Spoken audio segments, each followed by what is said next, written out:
So if the body is not operating full potential, if there's a little breakdown in communication somewhere, and some of the cells are receiving the wrong information, then they start to vibrate at a different frequency, which then leads to weakness and possibly disease, sickness, and so on.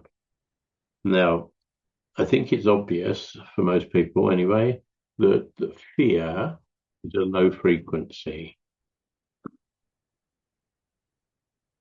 And the low frequency is again transmission, which is attracting information into our reality, but it's all of a low level information. It's all information that we find uncomfortable. We're challenged by it. Sometimes we're afraid of it, and all sorts of emotions arise when we're confronted with this sort of information, but we don't actually do anything about the fundamental cause. We try to fix the problem, which means we try to address the symptoms that we experience. We've generally got no idea of the real cause for much of our discomfort because we're so lost down that particular rabbit hole that we've been taking it seriously for a very, very long time.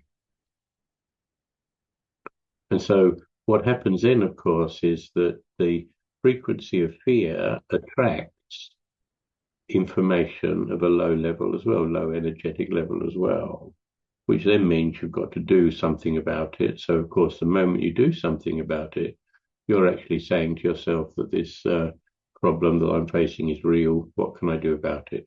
Then you try to do something about something that ultimately is not real outside of the energy that you've given it. And we've been doing this all of our lives without recognizing that we've been doing it. But of course, we're not just one frequency that's transmitting. We're not just pure fear.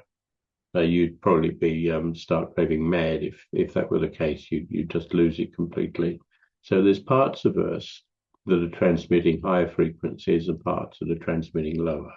So of course, the information or the reality that then manifests or presents itself to us has to be a mixture of those frequencies.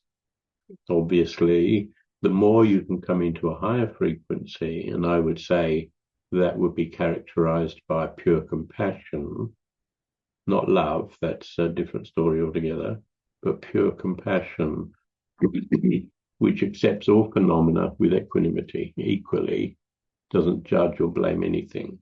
And of course, for those people who are coming from a polarized state at the moment, that sounds like an impossible task, a dream, a fantasy.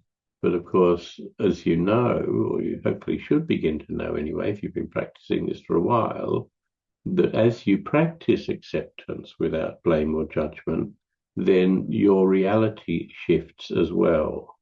If you've been doing it slowly over a period of time, then the reality may have shifted in very subtle ways, but you may also have had big jumps or big realizations as you recognize what's going on from a very different point of view.